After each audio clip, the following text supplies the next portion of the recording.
আজকের যে cricket tournament, shadow cricket tournament, আজকের সভাপতি হিসেবে উপস্থিত আছেন আমাদের শ্রদ্ধাভাজন জনাব মোহাম্মদ হিরণ শিকদার, পিডিবি অবসরপ্রাপ্ত। বিশেষ অতিথি হিসেবে উপস্থিত আছেন অত্র এলাকার মুরব্বী চুন্নু গোলাম মোহাম্মদ সৈয়দ গোলাম মোস্তফা চুন্নু মিরাজ কাকা।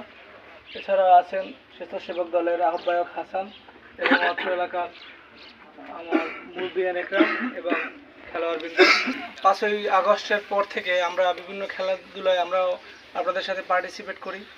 এর একটা উদ্দেশ্য আছে আমাদের। এর উদ্দেশ্যটা হচ্ছে, আগে দেখতাম ধুলি স্কুলের কাছে গেলে ছেলেপান মাঠে খুঁজে পেতাম না, ম্যাক্সিমাম টাইমই দেখতাম বাগানে এইখানে ওইখানে এরা ঘোরাফেরা করে, রাইট, অসামাজিক কাজবাজে লিপ্ত থাকতো। আপনাদের পিছনে আমাদের সময় দেওয়ার একটাই কারণ যে আপনারা খেলাধুলা করবেন। খেলাধুলার মানুষের মনোচিত্তের বিকাশ ঘটায় এবং শরীর ও মনকে ভালো রাখে এবং সমাজকে সুস্থ রাখে। আপনারা এই খেলাধুলা করছেন, এখন যদি ফ্রি টাইম থাকতো তাই আপনারা অন্য কোনো কাজে ব্যস্ত থাকতেন, হয়তো বা মোবাইল নিয়ে ব্যস্ত থাকতেন বা অন্য কোনো বন্ধু বান্ধবের সাথে আড্ডা দিতেন, ঠিক আছে।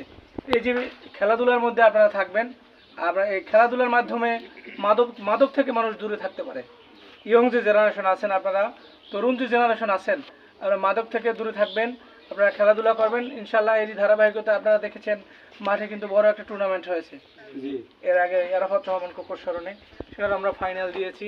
কিছুদিনের মধ্যেই আমরা আপনাদের যারা আছেন মাঠের সাথে সংশ্লিষ্ট আছেন, আপনারা যারা এখানে খেলাধুলা করেন, আপনারা ধুলিয়া মাঠে যাবেন, প্রতিদিন বিকেলে গিয়ে খেলাধুলা করবেন এবং আমরা অচিরেই আমরা একটা বড় টুর্নামেন্টের আয়োজন করতে যাচ্ছি, বড় ফুটবল টুর্নামেন্টের আয়োজন করতে যাচ্ছি।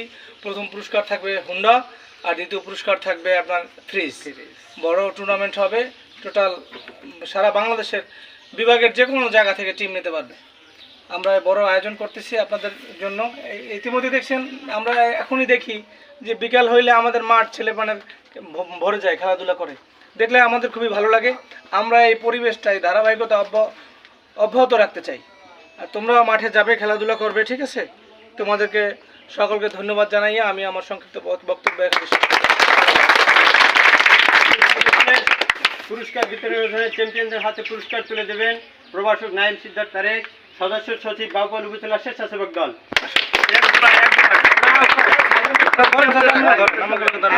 ক্যাপ্টেন